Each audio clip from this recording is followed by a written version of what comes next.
Hello नमस्कार, स्वागत है आप सभी का। मैं अभिषेक मालवीय और आप देख रहे हैं MP24 से न्यूज। रुक करते हैं आज की मुख्य खबरों की ओर।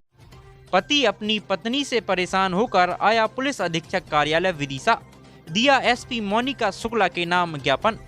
विदिशा में रीता फाटक निवासी प्रहलाद नामदेव अपनी पत्नी से परेशान होकर आया पुलिस अधीक्षक कार्यालय। मीडिया के सामने उसने आप बीती सुनाई। उसने बताया कि मेरी पत्नी रिंकी नामदेव मुझसे कहती है कि अपनी मां को मेरे साथ मत रखो, उसको अलग कर दो, जिसको लेकर यह अपने घर पर चली गई, जिसके विरोध में तलाक का मामला चल रहा है कुटुंब न्यायालय में। लेकिन आज मेरी पत्नी रिंकी नामदेव जबरदस्ती मेरे घर आकर बैठ गई। मैंने कहा कि उसका फैसला तो न्यायालय करेगा, तुम्हें कहाँ रहना है।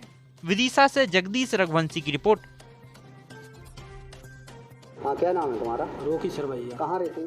रीटा फाटक। क्या परेशानी है? तुम कलेक्टेड आए थे? एसपी साहब को आवेदन देने के लिए आया था।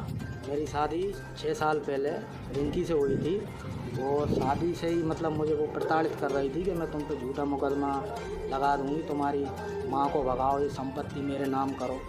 तो उसने मुझ पे 498 का मुकदमा कर दिया था।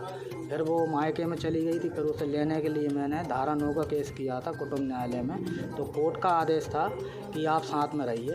हम साथ में आ गए। उसके बाद है ना, उसने मुझ पर अभी भी मतलब मेरे ऊपर 498 का केस चल रहा है।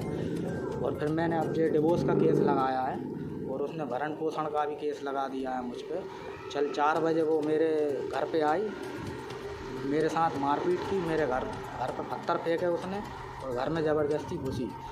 इस बात को लेकर विवाद होता है? मेरी माँ के प्रति विवाद होता है। वो ये कहती है कि तुम माँ को छोड़ो, मेरे साथ अलग रहो। तो मेरी माँ तुम्हारी पत्नी क्या कहती है? तुम्हारी माँ को भगाओ। माँ को भगाओ। और मैं उससे ये कहता हूँ कि मेरी माँ 65 साल की है, वृद्ध है, मैं अकेला लड़का हूँ, माँ की सेवा कौन करेगा। लेकिन वो मुझ पर प्रेशर देती है कि मैं तुम्हें जेल पहुँचा दूँगी। मेरी माँ 65 साल की, उनका ही भरण पोषण मेरे हाथ में ही है। इस तरीके से मेरा 4 तारीख की जो घटना है, 4 नहीं, ये पिछले ये कल की घटना है, 3 साढ़े 3 बजे के लगभग की। तुमने भगा दिया था क्या? वो अपनी मर्जी से गई थी? वो अपनी मर्जी से गई थी और मैं गया लेने के लिए। तो वो कहने लगी मैं नहीं आऊँगी, मुझे तो तलाक चाहिए, मुझे तुम्हारे साथ नहीं रहना। कहला मैं तुम्हें ऐसे ही कोर्ट में घुमाऊँगी, तुम्हारी माँ को ही परेशान करूँगी, तुम्हें ही करूँगी परेशान। मैं हर तरफ से परेशान होगा, इसलिए मुझे आना पड़ा आवेदन देने के लिए। ठीक है, धन्यवाद। पुलिस से मैं चाहता हूँ कि मेरी मदद करे।